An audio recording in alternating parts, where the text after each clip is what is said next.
what I think is pseudoscience, like pharmaceutical drugs, which is pseudoscience, or that's what I call alternative medicine. Because what's always been medicine for thousands of years is what? Herbs, plants, food, sunshine. So for 150 years, we've had this pseudoscience alternative medicine, which we're finally realizing 150 years later is not as great as they made it sound like it is. And we have more chronic illness, more sickness and disease than ever before, more new named disease conditions all the time. They keep coming up with new autoimmune diseases. They keep building new hospitals. They keep adding on to current hospitals. So to me, that's like, whoop, there's a problem, red flag.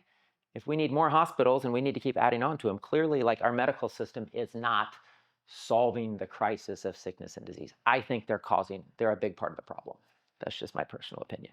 So I don't go down a rabbit hole and don't even get into the class. I'm going to start on talking about herbs. Okay, Herbalism 101. YouTube channel, it's just Spirit of Health KC. Yep, our website, Spirit of Health KC. YouTube, Spirit of Health KC. Instagram is Spirit of Health or Spirit of Health KC. We should be pretty easy to find.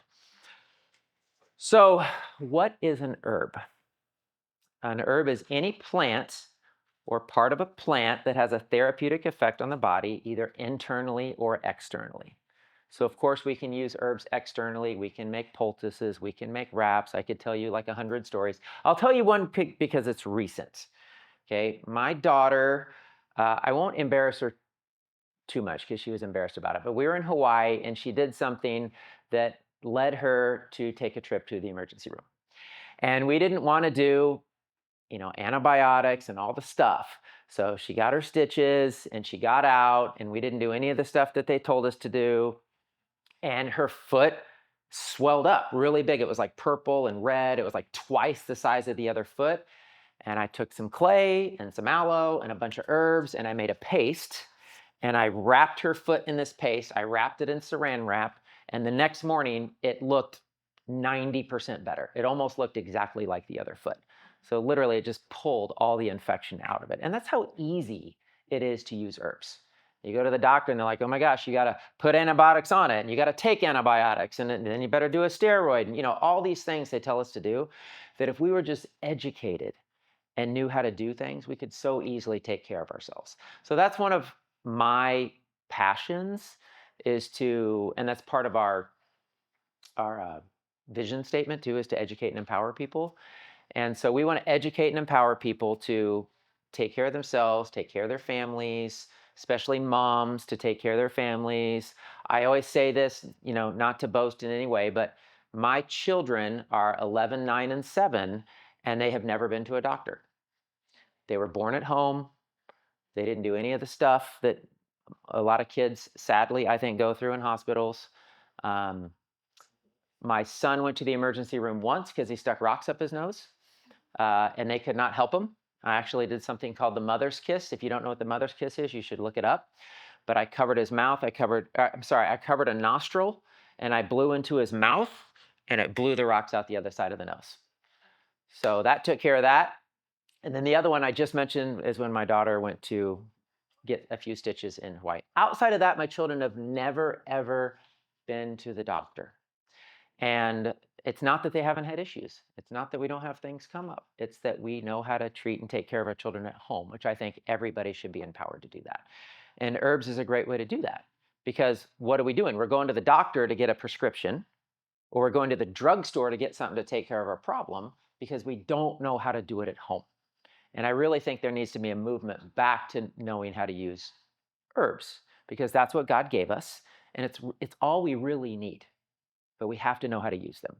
I really feel like one of the reasons we're so reliant on the medical system is we don't know what the alternatives are, and we've been told, it's been drilled into our head that the doctor has the answers, and that's where you go, get your solution. So herbs have intelligent design. They know how to communicate with the human body. So this is a big selling point for me, because I look at everything from a godly perspective, a design perspective, how the body's designed. How is there thousands of years of anecdotal evidence, information, written history, whether it's Hippocrates or Paracelsus or all these guys from the past that wrote about like milk thistle is good for the liver and nettle's good for the kidneys and bilberry's good for the eyes and whatever. Why is all this information out there if it's because it's true? Like that's what they've learned through using herbs throughout history, right?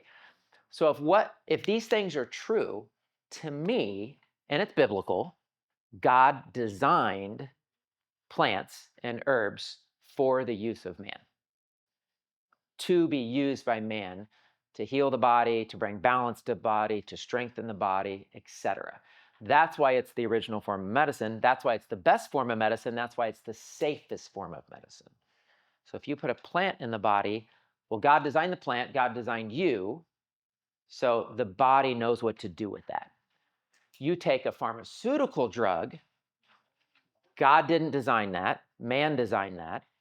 It's petrochemical based. It's not a plant. It's not even a plant. It's like coal tar, right? It's like putting motor oil in your body. So because they've manipulated the molecular structure of it, it forces an action on the body, but that's why there's so many side effects. And that's why there's, you guys have all seen the commercials that we laugh about, right? Like they list the side effects, like you could have epilepsy or death, and the people are like, it's the craziest thing, right? Everybody's like, wow, our world's so gone mad. And like, it always blows my mind that like a company can get away with selling something that knowingly injures and causes death. And we allow it to be sold. What if a food in the supermarket did that? They would pull it in a hot second, right? Lettuce gets somebody sick. They recall it all over the country. Pharmaceutical drugs kill people and they know it. Why not? Try it at your own risk. No liability on us if you die, right? So again, I want to just share, I like to just share logically like how insane our world is and how upside down it is. And how if we really want to get back to medicine, we have to get back to what God created. So, and there's this, you can read that little quote there that I wrote, but history of herbs. So God designed herbs. He gave them to us. Genesis 1:29 is a great scripture. I also quote Genesis 2:7 a lot, which is the Lord God formed man out of dust of the earth and breathed into him the breath of life. And I need to do another class on minerals because I would say, I don't know, it's hard to pick one or the other, but I would actually say, I'm just going to say it. I think minerals are more foundationally important to the human body and to human function than herbs. Herbs are like medicine, whereas minerals are like the foundation on how your body works. Your body does not work without minerals, period. Your cells won't work, your organs won't work, your muscles won't work, your nerves won't work. It does not function without minerals. And people today are chronically mineral deficient. So I'm a naturopathic doctor. I've seen 10,000 plus people in 15 years. When I'm working with somebody, I always work on the foundational deficiencies first. I didn't always do that, but I definitely do that now because I realize when you restore chronic deficiencies, people start to feel better. Their body starts to work better. I mean, I know nurses who have been literally fired from their jobs for recommending that the patients take magnesium just because they wanted to help them. And the doctor said, you can't do that. She's like, well, it's just magnesium. You can't do that. She continues to do that. You're fired. Again, that's the world we live in. It's outside of their scope of practice. So it's just crazy. So Psalm 104, he causes the grass to grow for the cattle and herbs, plants for the service of man, that he may bring forth food out of the earth. So maybe it just seems logical, but again, God gave us everything we needed. In the Garden of Eden, he made the garden, he put us in it, and he said, it is good. So basically, everything we did beyond that was like not so good. Right? We could argue that. Not so good. Yet we live in this culture where it's like, okay, what's the next greatest technology? What's the next invention? What's the next pharmaceutical drug? What's the next best method of surgery or whatever? And I'm not saying some of those things haven't helped some people, haven't saved some lives. What I'm saying is they were unnecessary if we would have just followed God from the beginning. Now we're realizing so many of those things are dangerous, detrimental, and destructive that if we don't go back to God, we will destroy ourselves. And that's where we're headed. And I believe that's where we're headed with AI too. I don't want to get into that conversation, but I am very scared of AI because I really think it is going to lead to our destruction. So if you look at history, won't get into this, but emperors, armies, you can read the history of King Tut, Alexander the Great, Henry VIII, Hippocrates, and how much they valued certain substances, certain herbs, coveted them. And what I mean by that is they would actually learn the power of whether it's ginseng or shilajit or rhodiola or one of these herbs, and they would make sure they had it all to themselves to only give to the army or the athletes or the most elite people because it made such a difference in their function, their performance, their whatever. So that's how powerful like herbs are. The World Health Organization says that 80% of people use herbal medicine in their daily lives. 80%. You don't think about that here in America because I think we're the most far gone as far as not using herbal medicine. Like we're the ones that have been hijacked by something other than. And so you don't realize that the rest of the world still primarily uses herbal medicine. So I have a friend that lives in the Philippines and like, oh my gosh, Vaughn, you should move to the Philippines. You do great. Not only do they embrace natural medicine, but all of the coverage, the insurance coverage in the hospital covers herbal medicine because they value it there. They value it in India. They value it. I mean, they value it most places except for probably America, Canada. The more industrialized the nation is and the more, anyway. So in Africa, they say up to 90%. I have friends who are missionaries in Mozambique. They use herbal medicine and food. They don't use pharmaceutical drugs. So, all right. So the basics. Components of herbs. You have roots, barks, berries, leaves, stems, flowers. Every part of it's usable. Every part of it's medicinal, depending on the plant, of course. Are there plants that are toxic? Yes. Right? Should you go eat pokeberries outside because they look pretty? No, because our little dog did that and his face swelled up and I didn't know if he was going to die or not. So we did clay and rubbed clay all over her face and helped the swelling to go down. Got her to the vet and she lived, but she got into some pokeberries and that's not a good idea. I had heard that taro in Hawaii, that the root they've always used for food, but the leaves are toxic and don't eat the leaves. So what did I do? I was on a tour and I took a little tiny piece of leaf like this big and I chewed it because I'm like, is it really toxic? Right? That's just me because I'm crazy, right? Like your style. Thank you. And I survived the tour, but every time I swallowed it, literally felt like I was swallowing glass. It felt like shards of glass in my mouth. So don't eat raw taro leaves because it says that they're toxic and it's true. So, one thing I always say about herbs is obviously we still use intelligence, we still use wisdom, we still have to understand the plants, we have to research them, we might have to go slow with people and slowly increase. I mean, I know people, they take turmeric and they have a horrible reaction to it. They're like, I can't take turmeric.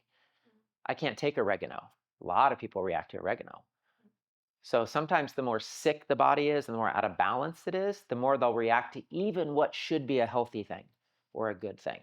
So you got to know how to work through those situations. So are herbs safe? Oh, wait, I got to go. Some medicinal compounds, there's thousands of medicinal compounds.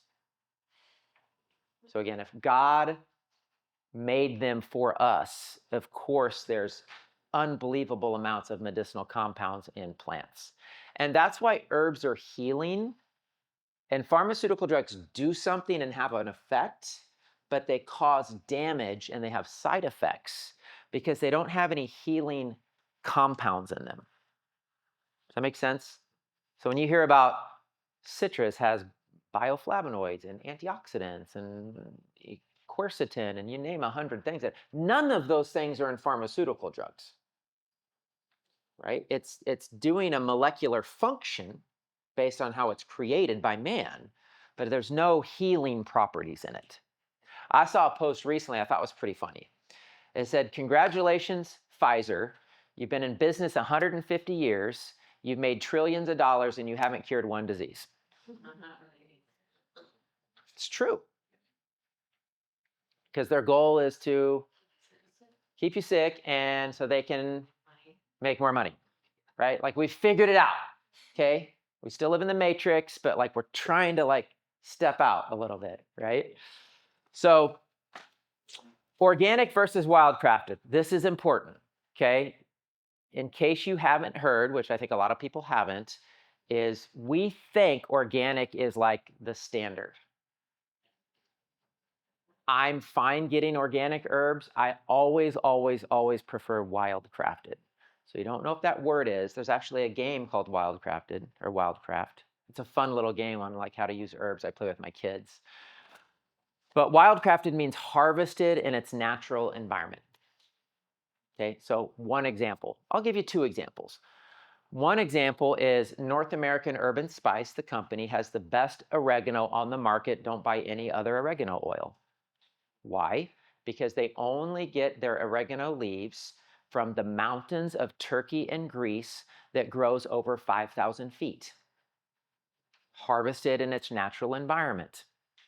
Somebody else can have an organic oregano that they grow in their farm in Kansas, and they baby it and they put, and they water it and they take care of it, and, with all their other plants.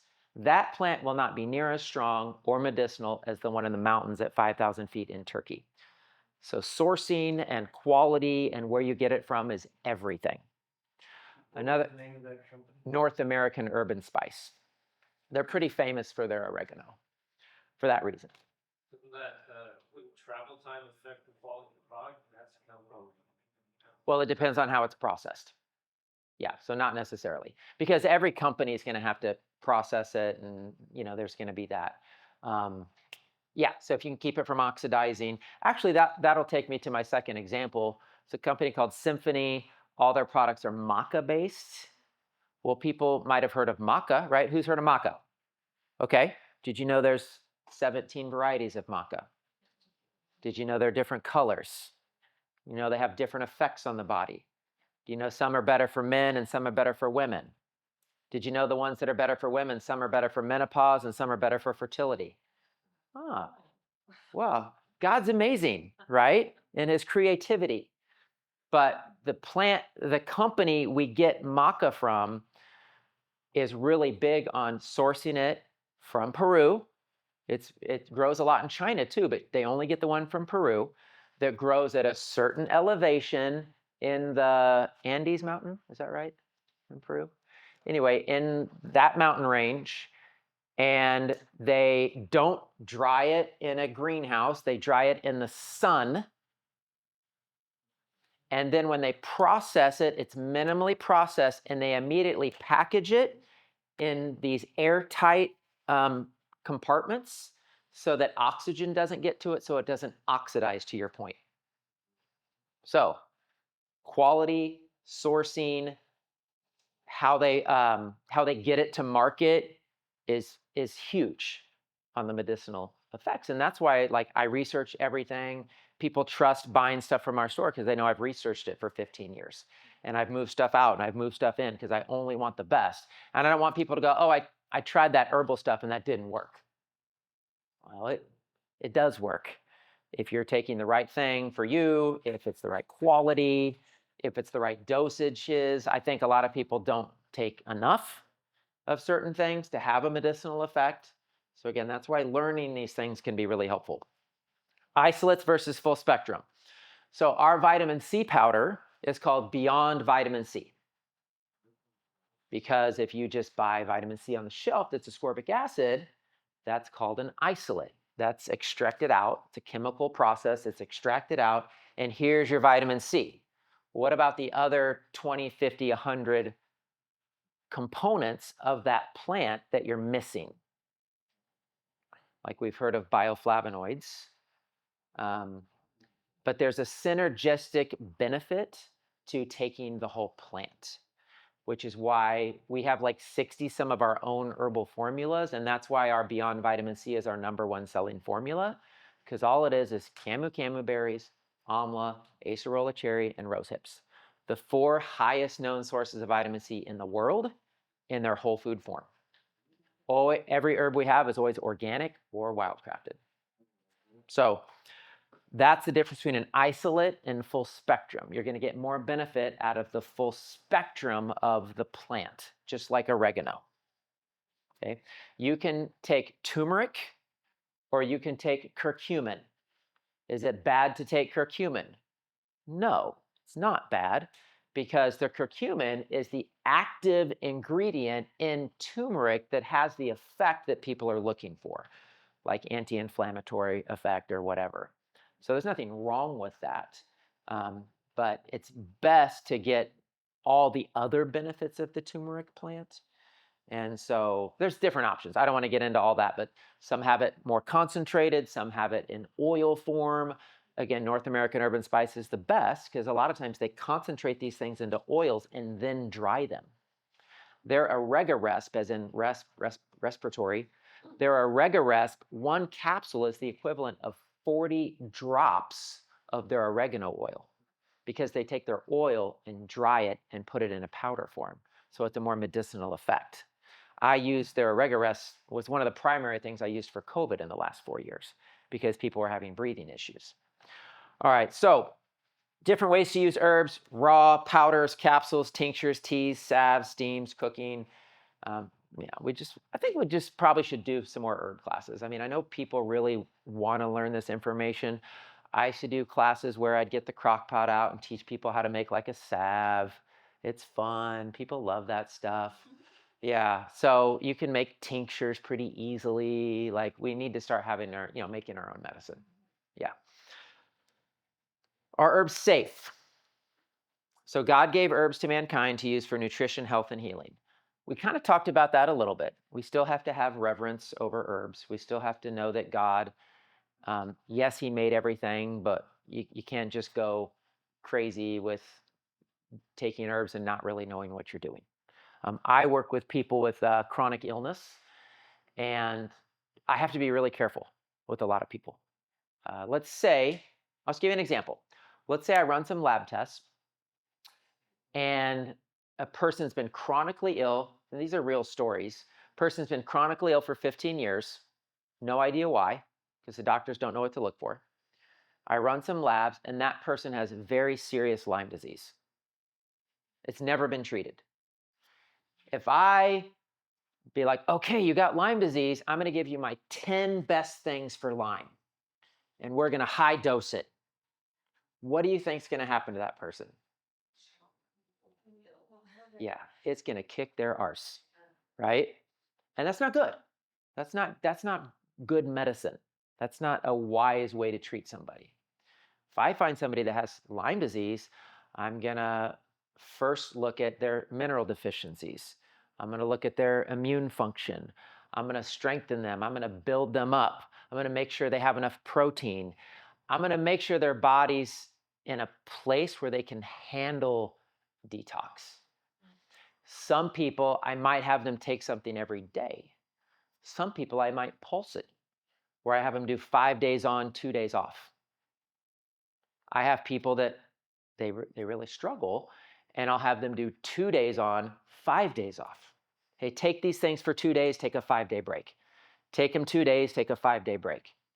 So it really is helpful to either learn these things for yourselves, so you can treat yourself or your children accordingly, or work with somebody who has some experience in working with other people based in your condition to know how to get you the right things in the right dosages in the right time periods. So it is important. And the great thing about herbal medicine is you can take the wrong thing and you can take too much and it ain't gonna kill you. But you take the wrong pharmaceutical drug and you take too much, it absolutely can kill you, which we're going to talk about in a little bit, because it's one of the major causes of death in America is pharmaceutical drugs. And they're addictive and they're way too easy to get a hold of. And if you don't know it, it's one of the major causes of death and suicide in our teenagers because it's too easily accessible. So God gave us herbs. People, man created pharmaceutical drugs. Now, I'm not saying everybody in all of history who created a pharmaceutical drug had an evil intention. I'm not going to say that. I believe the overarching industry has evil intentions. I believe there's a lot of people down here who have good intentions. And so it's sad. It's unfortunate on what's happened. And I always say, like, hey, don't, the old saying, like, don't throw the baby out with the bathwater, right? Like, there's I'll be generous, there's 10% of the medical industry I would be okay with. It's the other 90% we need to throw out and we need to replace because it's hurting people. But I'm all for shocking somebody and bringing them back to life. I'm all for an emergency surgery that saves somebody's life. Like, do we need our appendix? I believe we need our appendix. But if it bursts and that person goes septic and they're going to die, well, let's save their life. Like, I'm cool with that, right? Like, people, like, I am pretty extreme, but people think, like, you're so extreme. Like, you don't think anything no, there's like lots of good things that they do. Why? Because we live in a broken world, fallen world. People are sick. Like, there's things that need to be done. It's the old joke, like, if I get in an accident and break my leg, please don't bring me to an herbalist. Okay? Right. So herbs have thousands of years of history. This is important. Herbs are safe. There's thousands of books written about herbs. They've been used for thousands of years. Can we say that about pharmaceutical drugs? No, not at all.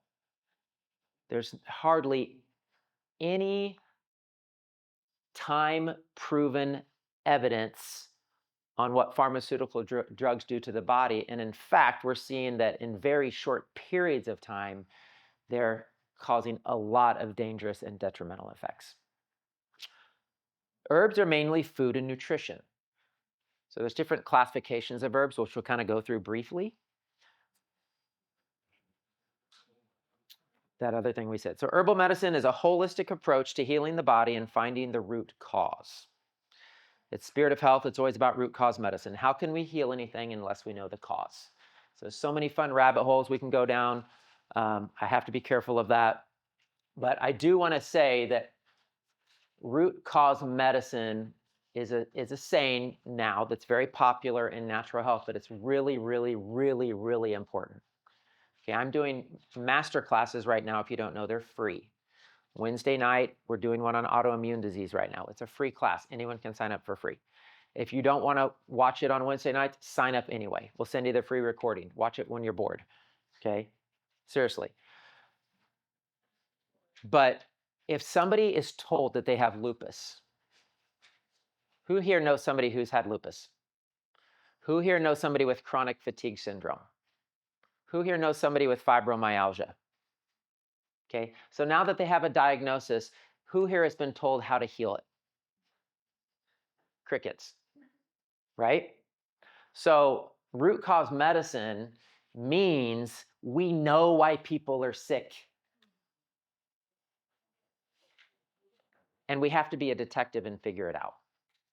And so mold and Lyme disease and mercury and lead and congestion issues like gallstones and kidney stones and parasites. This is why people are sick. The diagnosis does not help people. So we have to learn the root cause, what's actually causing the sickness. And then we do minerals and herbs and cleanses and diet. Let your food be your medicine and your medicine be your food. And different lifestyle changes to actually help heal the person. Because that's ultimately what we're after, is healing.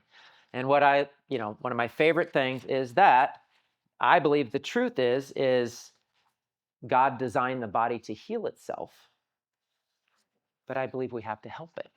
And so many of the things we're doing are harmful, not helpful. So I don't believe the body is a failure. I don't believe the body makes mistakes. I don't believe anybody here is broken. I believe we just have some things out of alignment with how God originally designed us to live. And it's really hard today to find that, because there's a million ideas out there and different things working against us.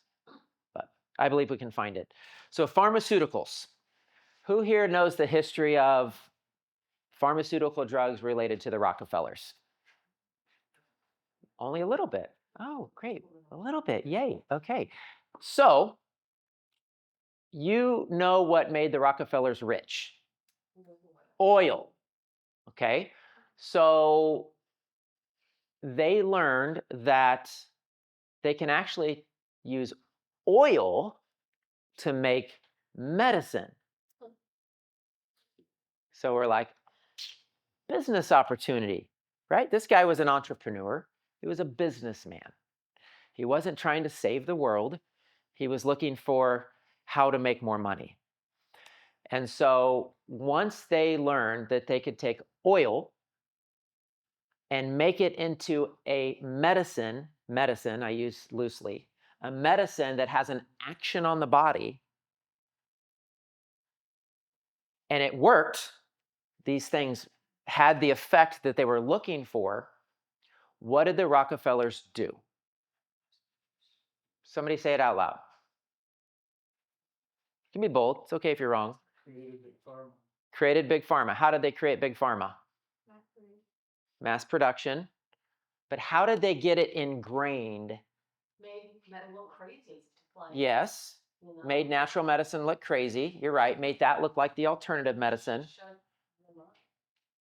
There's one thing you guys are missing.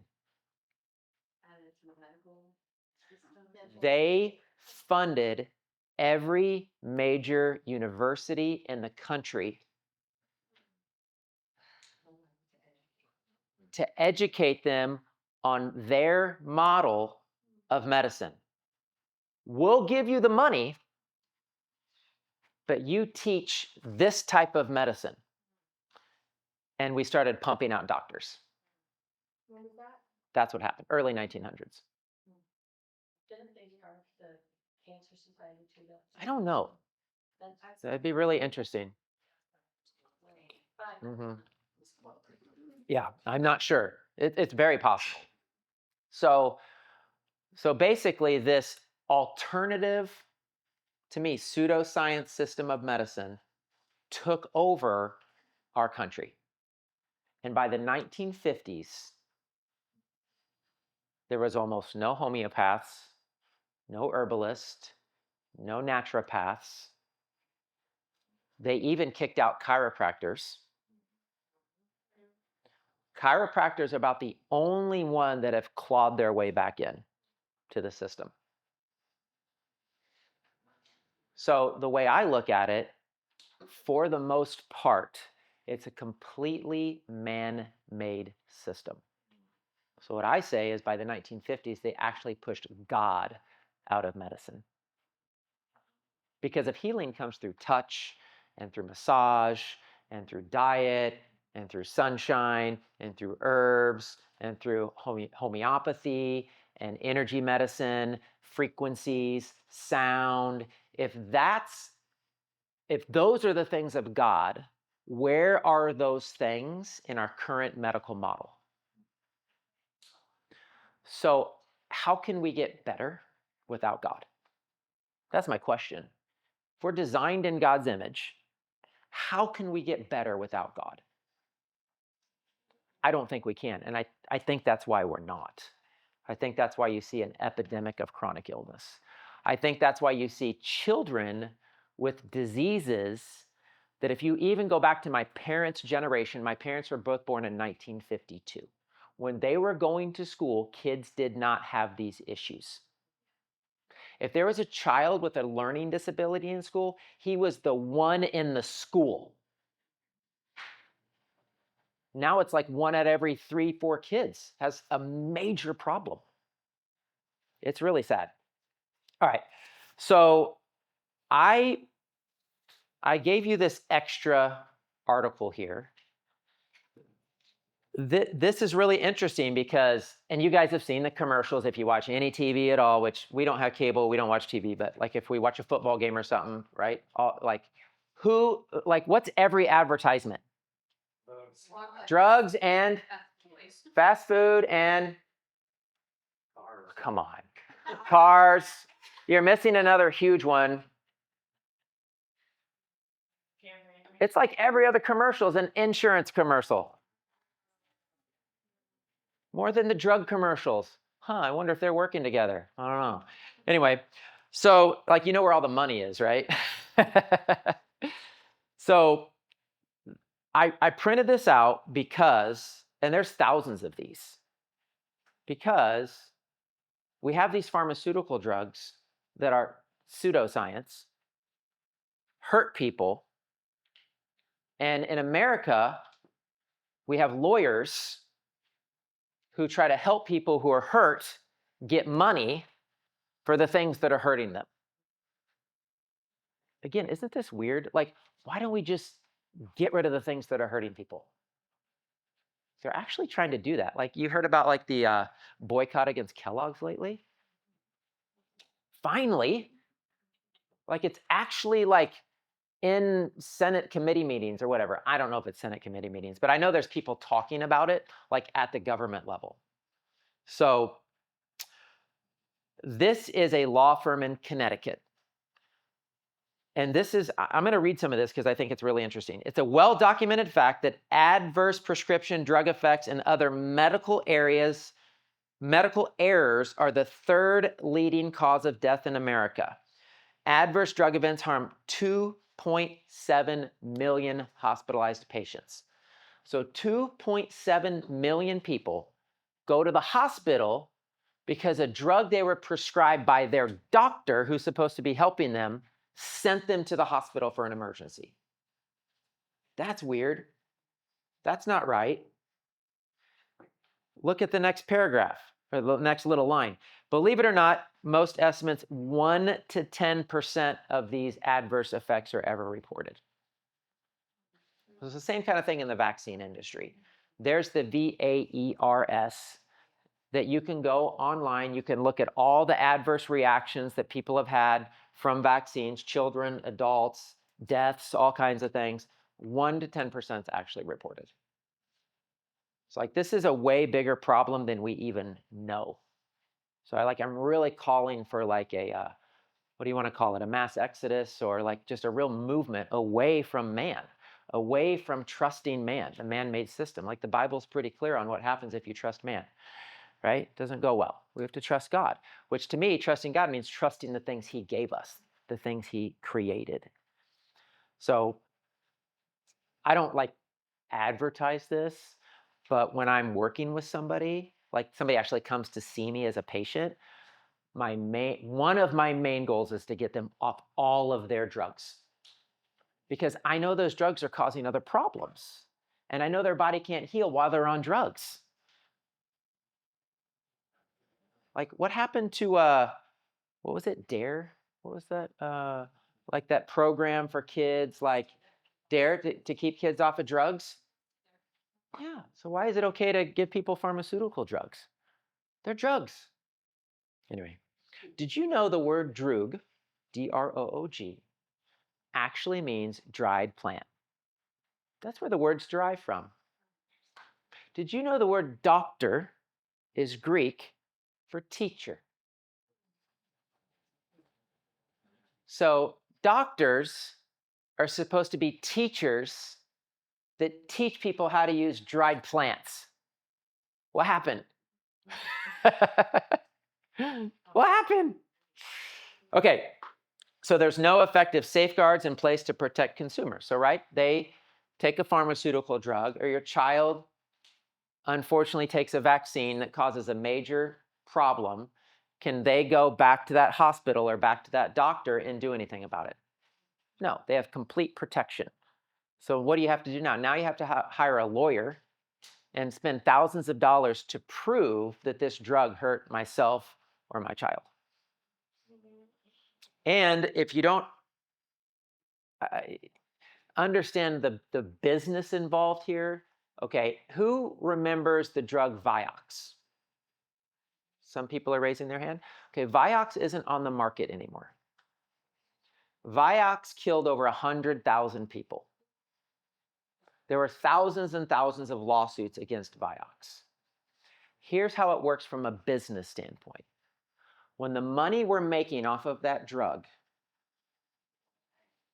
becomes less than the money we're paying out in lawsuits, it's time to discontinue the drug. So, where's the FDA? Where's the FTC?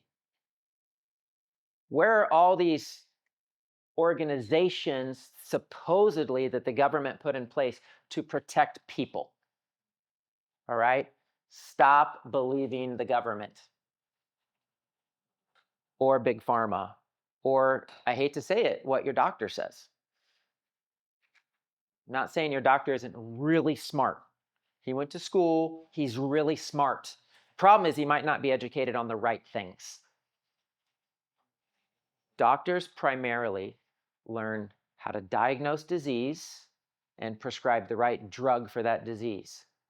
That's it. That's it. All right, so institutional corruption is a normative concept of growing importance that embodies the systemic dependencies and informal practices that distort an institution's societal mission. An extensive range of studies and lawsuits already document strategies by which pharmaceutical companies hide, ignore, or misrepresent evidence about new drugs, distort the medical literature, and misrepresent products by prescribing physicians. We focus on the consequences for patients, millions of adverse reactions. After defining institutional corruption, we focus on evidence that it lies behind the epidemic of harms and the paucity of benefits. So it just goes into talking about how deceptive the pharmaceutical companies are with their research. Who conducts the research? They conduct the research. Or they hire a third party that they hire to conduct the research. I mean, if you knew how twisted the studies are and how they manipulate the data, and I mean, I originally, when the whole COVID thing happened, I actually had a nurse and a doctor come here and do classes on the COVID vaccine and how they manipulated the research to make it look like it was 95% effective. It's all garbage. It's all lies. So you can't trust anything that comes out that says, "Oh, we did this study and it helps this many people or this percentage of people." Like there's so much money involved that all the data is manipulated. So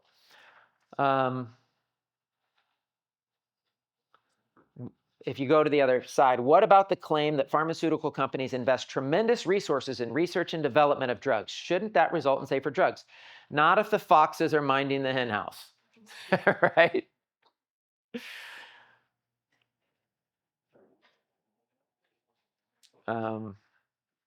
Yeah, so anyway, you can read that. I just think that's interesting because, you know, your doctor wants to say, well, these things are researched, or, you know, this is proven to be safe, or, you know, they use all of this language. Okay, so why are there commercials telling me to call them if I've been hurt by these drugs? Right? Why are there thousands of current pending lawsuits into the billions of dollars for people that have been hurt by these so-called medicines. So, all right, I think I've driven that home. So back to the original document, why herbs are more effective. Okay, so here's another thing that you might hear. Well, herbs aren't proven. There's no research, there's no studies. Baloney. Who's heard of PubMed? Okay, quite a few of you. PubMed is like the go-to government website for double-blind placebo studies. So any study that's been done that's a reputable study, whoever determines what reputable means, right? It's on there. That's where a medical doctor can go to look up information on a drug and all the studies done on that drug. Like you want to look up what losartan does or what omeprazole does or whatever. They can find it there. But if you type in the word ginger, do you think anything shows up? The answer is yes. Thousands of articles. Turmeric, oregano, you name it. There's been tens of thousands of studies done on herbs. Nobody talks about it. Everybody talks about how herbs are the pseudoscience. Herbs aren't researched. Herbs aren't proven. There's no study on herbs. Baloney. It's all over the internet. And it's even on PubMed. So the information's out there and it's available. Side effects. So the American medical system is the leading cause of death and injury. That's scary. I don't know if you know this, but among industrialized nations, we are dead last in infant mortality and women dying during childbirth. So we're supposed to have this quote unquote evolved system of medicine. And I don't believe we're progressing. I believe we're regressing. Literally, like, I've seen this said, and you know, I can be intense with my statements sometimes, but like I really believe this is like the dark ages of medicine because we're using treatments that hurt people and kill people. I mean, it wasn't too long ago that they were administering mercury to people as a treatment. Do you know how George Washington died? He was killed by his doctor. And who, Elvis? Elvis? I heard he died on his toilet because he was so constipated. Crazy. Yeah. All right, so there's some statistics there. They're old statistics. The point is pharmaceutical drugs hurt people, and they're dangerous, and they have side effects, and there's alternatives, and God has a better way. And herbs are still available. We just need to learn how to use them. So the mindset is in herbal medicine, the body will heal and regenerate anything if treated properly and has the right environment. Herbal medicine is about a holistic approach. Conventional medicine is about masking or covering up the symptoms. So who's had their engine light come on in their car ever in their life? Okay, and you found that wire and you just snipped it, right? And pretended like everything was okay. Isn't that how you handled that? Well, tape it, right? Put black tape over it. So that's how Big Pharma treats disease. That's not an answer. That's not helpful. It allows the root of the problem. This is what really, really frustrates me. There's so many examples, but I'll just give you a simple example. If somebody has an autoimmune disease, and there's a lot of autoimmune diseases right now, which is why we're doing an autoimmune masterclass right now for free. If somebody has an autoimmune disease, what do the doctors prescribe to that person? Antidepressants. Sometimes antidepressants, anti-inflammatories, sometimes steroids, but the main thing is what? Something to suppress your immune system. Your immune system's the problem. Your immune system's out of control. We don't know why, but this crazy immune system, we better stop it or it's just going to get worse. So they're called immunosuppressant drugs. We're going to give you drugs that shut down your immune system. Now think how amazing the body is and how intricate our immune function is. How strong does a drug have to be to shut down our immune system? So to me, I just, I know doctors go to school and I know they're smart. Wouldn't logically a doctor go, well, I wonder what's causing that? Like I wonder if something's like causing this immune reaction. And so that's why I love what we do, because we know that something's causing it. We know that God didn't design the body to hurt itself, to attack itself, or the immune system to grow out of control. And I'll stand on this till I die, unless God gives me different revelation. I don't believe the body makes mistakes. I believe everything the body's doing is exactly what it's supposed to be doing based on the current situation happening in that body. And I'll take it a step further. I believe that God is so good, He designed our bodies to have these responses so that we can actually change and heal. So I mainly said that because if you just cover up the symptoms, you're going to get sicker and sicker and worse and worse. And then eventually we get these, really bad things we don't like to talk about, like cancer. Common misconception: herbs aren't safe. Kind of talked about that. Herbs are not proven, researched, studied, or scientific. Baloney. Herbs must be taken for weeks or months before they work. Not at all. I mean, we've been 10 years here in Grandview. I opened the business 15 years ago. It is amazing how sometimes people start taking a couple little things and it just changes their life. I mean, Terry, you hear the stories all the time. People start on XYZ and, oh my gosh, I can't believe how much better I feel and how much better I'm sleeping. Just little tiny things. So yes, sometimes because herbs are gentle and they're safe and they're designed by God, they might take longer to heal and restore health. It's not like the sledgehammer approach like a pharmaceutical drug, but herbs are very strong and very effective. You take the right ones, the right dosages. Herbs are not as good or effective as prescription medications. Herbs will only work for one particular ailment. That's not true. You might think like deer antler is a fun example. Like deer antler it's a manly thing. Like men should take deer antler and we hunt deer. But deer antler does have androgynous hormones. It has DHEA. It can help with testosterone. But I give deer antler to women all the time, and they rave about it. My hair and my skin and my nails and everything looks better, and my nails are growing in thicker, and my hair looks better. And so there are certain herbs that might be more, work better for men or women, but all the herbs can be used if it's in the right balance for all people. Many women are actually low in testosterone, and it's causing major problems in their body.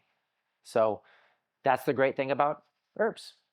If your body needs it and it utilizes it and serves its purpose, great. The worst that can happen is nothing. Like, I don't know if that really helped me. Okay, can try something else. But what's the motto in medicine supposed to be for doctors? Like that Hippocrates said, first, do no harm. Wow, how far are we from that? And then if somebody took an herb and died from it, it's like all over the news. Like that's happened a couple of times. But literally tens of thousands of people are dying from pharmaceutical drugs, and you better go get a lawyer.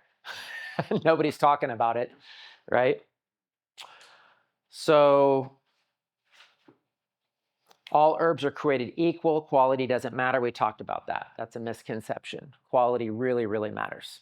And that's why I'm really big in particular on the companies that I use to get my herbs from, because I want the best of the best. doctors don't use herbs? This would be a fun topic. It's amazing how many nurses and doctors actually use herbal medicine, but they can't even talk about it in their practice. I did a class on this before. They actually surveyed doctors and asked them if they vaccinate their own children. And 80% of doctors said, based on what they know now, they wouldn't vaccinate their children or they would have done it differently. 80%. Most pediatricians, to get their bonuses, 85% of their patients have to be fully updated on their vaccine schedule, which is why a pediatrician will kick you out the door if you're not vaccinating your children, because you're affecting his bottom line. Like, the modern medical system isn't about health anymore, which is why we have to make other choices if we're going to find health for ourselves and our families. You must be an expert or herbalist to use herbs. No. We have a book out there that lists all the herbs we have and what the benefits are. We have dosages like on the packages on how much to take to start out with. It's pretty easy, actually. We have like 60 some of our own formulas. You got high blood pressures, try the blood pressure powder. Try to make it simple. Herbs are expensive. In fact, herbs are unbelievably affordable. We sell a ton of herbs. I mean, I have at my warehouse, I have 300 pounds of salt, 300 plus pounds of clay, camu, berry, maca, some of these herbs I order in the hundreds of pounds. They are so affordable, way cheaper than a lot of drugs and over-the-counter stuff on the market. You just got to know how to use it. So, and you buy it in bulk, like by the pound. You know, if you buy a bottle of like capsules of vitamin C capsules, you might spend 25, $30 for that. You can buy a pound of our vitamin C powder for like 60, $70. A pound. It'd be like getting 20 bottles. I don't know exactly what it is, but it's like, if you actually did the math, like, we're just so used to taking pills, right? Really, just start drinking teas, just start buying herbal formulas. I mean, it's the way to go. Classification of herbs, I won't get into all that. Adaptogens, we've classified all of our herbs. So all the herbs we have, I'll tell you if it's nutritive, if it's medicinal. If it's medicinal, you got to start with like a slow dose, slowly increase. We want to help people. Oh, that was the end of my notes. So yeah, there's herbs. So I'll say this in kind of closing. Herbs have a certain function on the body because that's the way God designed them. There's herbs that have an effect on the nervous system. They're called nervine herbs. There's herbs that help you adapt to stress. They're called adaptogens. There's cholagogues, which promote bile flow from the gallbladder. It's because God designed them for us, and we should be using them. And as I already stated, most of the world does, but I think we've been massively deceived in our culture to believe that man had a better way. So really, that's my message to you today, is the way of man leads to destruction. Trusting God, believing in God, believing in food that grows out of the ground, believing in herbs for medicine, believing that the sun is actually good for you and it does not cause cancer. That's a myth. You could do a whole class on that. That'd be fun. I would love to believe it's not too late. I think it really is hard when I see children struggling so much because it's not their fault. I even tell adults I'm working with, it's not your fault. It's not your fault you were born in America. Or it's not your fault that you've been eating food full of poison for decades and nobody told you. It's not your fault that they put fluoride in the water we've been screaming about it for 50 years, and now finally they say, oh, there's more fluoride than in the water, and it's not safe. We've been saying that for 60 years, and you're finally recognizing it. So it's really not anybody's fault when they're chronically ill. However, we do have a responsibility, right, to steward our bodies, to help our children, to hopefully get healthier so that we can have healthier children. And so again, God in his creation is always available. Papa has always got his arms open. And if you want to turn away from the man-made things and start embracing the things God gave us, you will find life there. You will find healing there. And so I'll end there. Questions? Oh, the snap thing. All right. Fancy. So I'll take a few questions. Oh, it's questions online? Yeah, let's do questions online. That'd be great. So the first question is, what's your recommendation for like a good reference for using herbs? So I would say we have a lot of herb classes on YouTube, and they're all free. So that's a great reference. There are some pretty good herbal books. There's a book called The Way of Herbs. I believe it's Michael Tierra. That was one of the first books I read. I'm trying to think. It's been so long since I read those herb books. I have them all on my shelf, so I can't remember them all by heart. But I would say just find a good herbal book that lists herbs, their medicinal benefit, what parts of the body they're good for. I just can't remember the names of a bunch of them off the top of my head. But I do know that Michael Tierra, Planetary Herbs, I think is some of his stuff.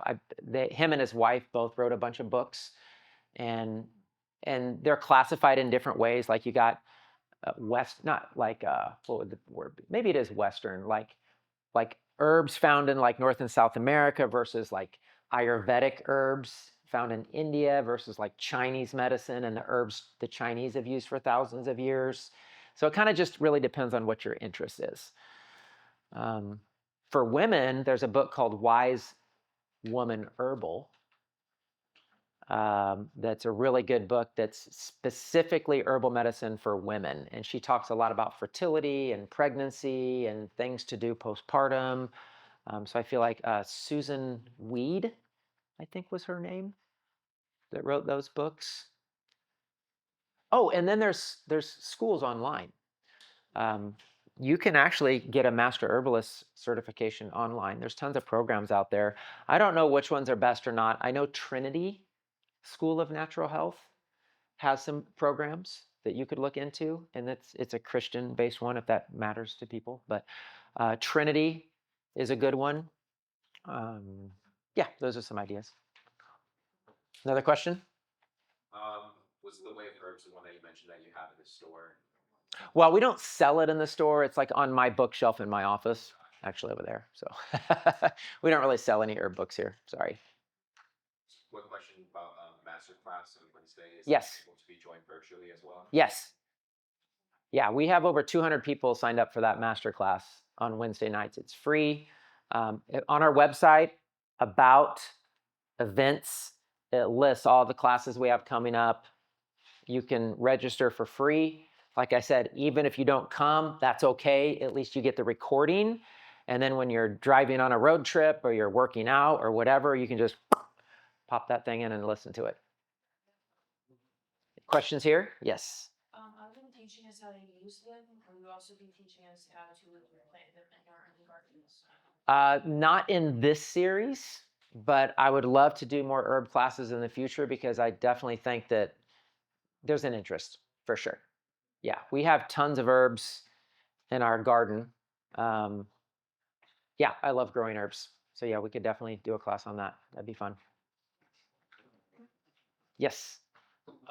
What's your concept of staying in a lane? You have Ayurvedic, you have Chinese medicine, you have native medicine, and it seems like you kind of just grab from each, but it seems like each one was designed for a specific little universe of how to stay healthy. Good question. So the question is like Ayurvedic versus Chinese medicine versus like Western herbs. I would say, how would I put it? They're all similar in that they created a system of medicine using the herbs available to them in their culture, right? So Ayurvedic medicine isn't that much different than Chinese medicine. It's just that they had different things available to them in Ayurveda versus Chinese medicine. But bringing balance to the body is the goal. So I would say this is personal. So this is different for other people. But as far as like the system of medicine that's always resonated with me and makes the most sense to me is actually Ayurvedic medicine. Chinese medicine is great, but it can get super complicated, kind of on like the hot, cold, warm, cool, earth element, fire element, and it's all great, like if that's your thing. But Ayurvedic medicine, I feel, is very more simple. And it's all about like your diet. You should just eat seasonally and what grows in your environment. And mainly plant-based, but some protein. And I just feel like I resonate with a lot of the concepts of Ayurvedic medicine. And the herbs are, very safe that they had available over there. So I'd say as a concept of medicine, I personally like Ayurveda. But I would say what it really comes down to is it really comes down to more like, what are your concerns? What are your needs? And that's why we've created for us like our own formulas to help address those different things to make it really easy for people. And our staff is super knowledgeable on all those things. So, yes. So I know you said you're going to get into this next time because there's 3 different parts. But if you were trying to detox from mold, but you are pregnant, what would you recommend? Great question. So you want to detox from mold, but you're pregnant. The diet matters. So you could do that. Normally, I recommend the sauna, which people are going to have different opinions on that when you're pregnant. If it's second and third trimester, I don't see any reason why you couldn't do sauna, maybe not at extreme temperatures, but the way I always think of it logically is if you were a woman in Africa and it was 110 degrees and you were pregnant, that would be normal for them. So I don't think it's unsafe to get in a sauna and sweat at 110, 120 degrees, because that's actually one of the best treatments for mold is sweating. Then another thing that's great for mold, and this is why we need to do a class on minerals, but carbon-based binders are very safe. I give them to pregnant women. I give them to babies. You can open a capsule and put it in water and you can literally give it to a baby. So Cellcore, I think, has the best binders, biotoxin binder.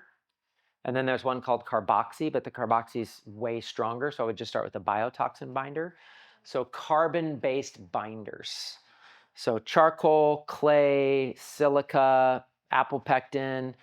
Biobotanicals research has a formula called GI Detox that has a blend of different binders. But I personally like biotoxin binder the best for starting out. So that's not an herb. It's more of a mineral. So yeah, I'd say sweating, diet, binder, and then supplement-wise, yeah, probably shouldn't get into that because there's just different opinions when it comes to related to pregnancy. But I think there's things you can take that are safe if you do it in moderation, things like turmeric and different things. But some of the really, really strong like parasite herbs, I usually don't recommend during pregnancy. So yes. Well, tomorrow's class differentiate between adult and underage children. So the next class is next Saturday. So what do we distinguish between adult and Underage. and underage children? Not specifically. However, normally what I say with children is just start with half dosages. So if you know what like a dosage is for an adult, and like a lot of our formulas, like our blends, our powders, we have like, a teaspoon twice a day. Like we have dosages on there. If you got an 8, 9, 10, 12-year-old, you can just start with half the dosage. Babies, you just formulate them? Babies, it just depends. Babies, I'm pretty specific on what I recommend to babies. It's mostly liquids with babies. It's going to be really hard to do powders. For example, BioRay is a great company that has an entire product line for kids. They're all tinctures, super easy to take. And they're simple as far as how they created them. They're called Focus, they're called Calm, they're called Happy. And I can tell you what that means or why it's called that. But they're tinctures you can literally just put under the tongue. There's probiotics that you can just put under a baby's tongue. So I think liquids in small dosages are great for babies. And then another great way, so we have I'm trying to think of where you can find it.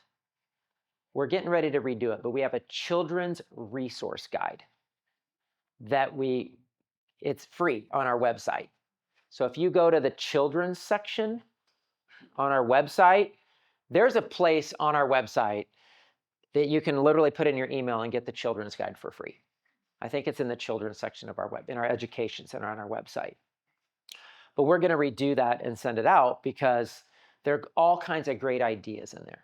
So for example, one of the easiest ways to give herbs to your children is make a smoothie that they like, and anything you want to give them, you just stick in there.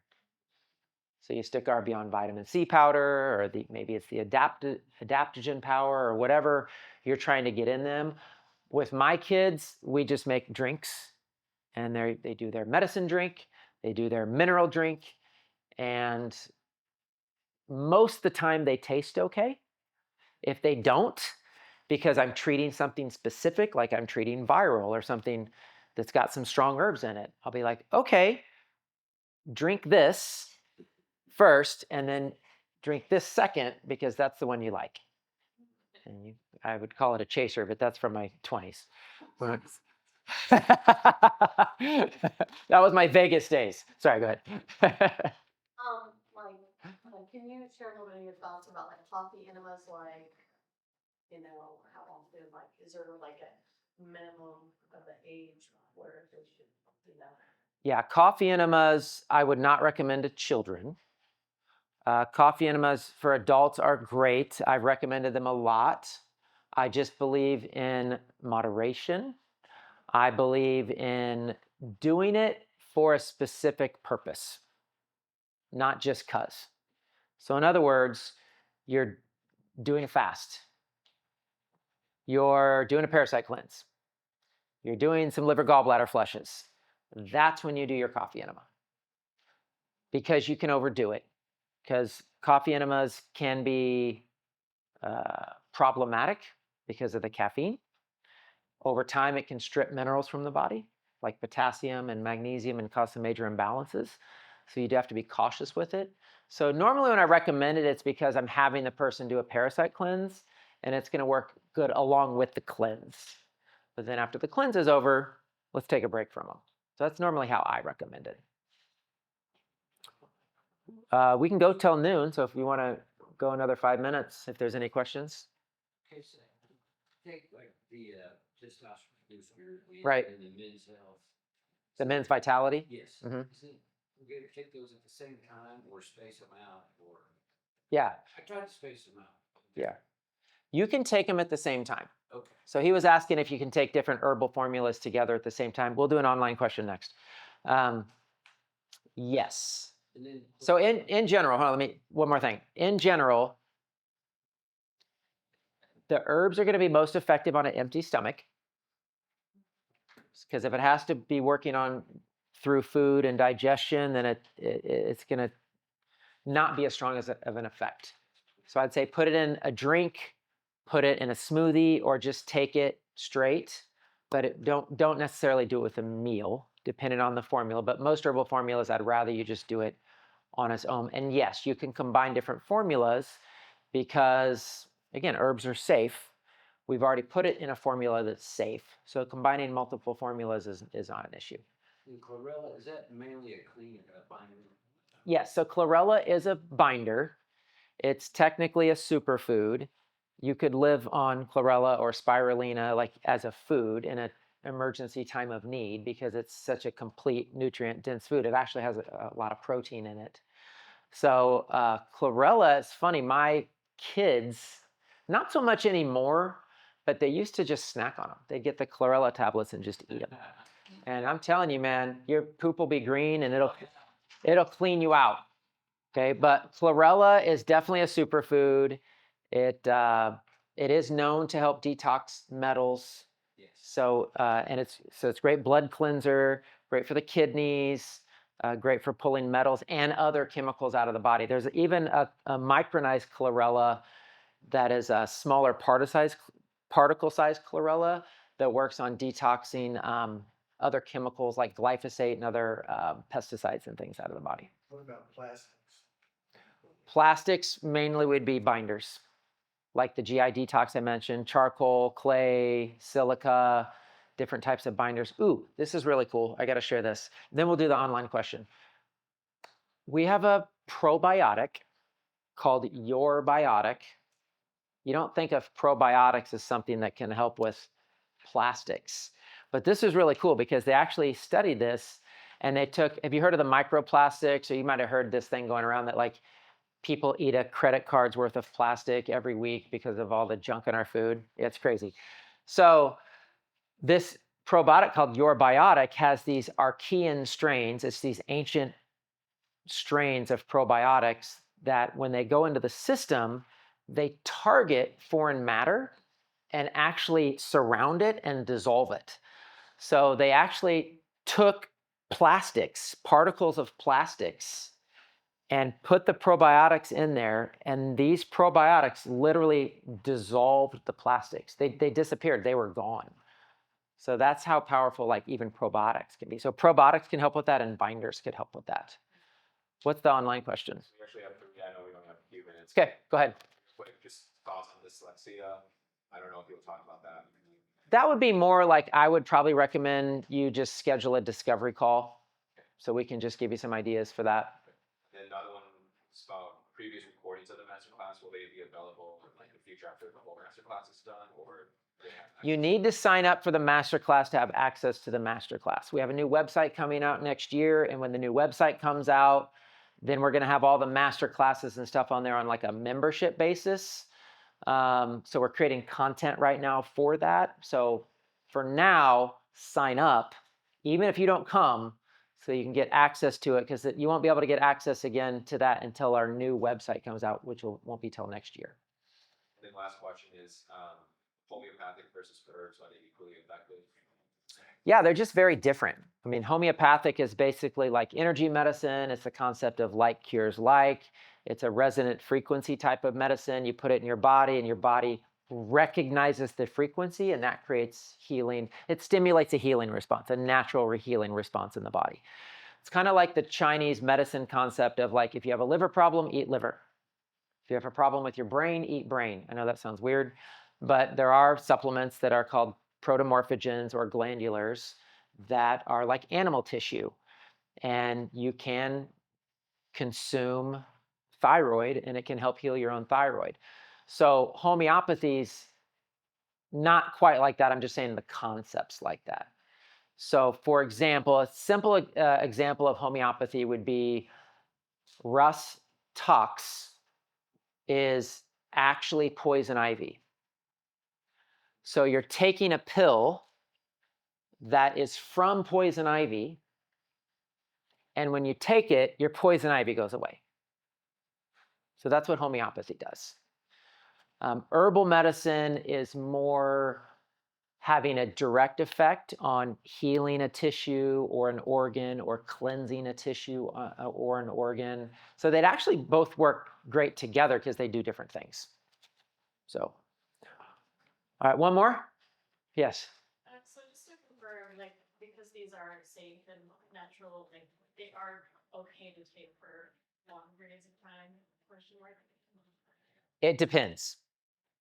Yeah, so it's one of the reasons we categorized our herbs.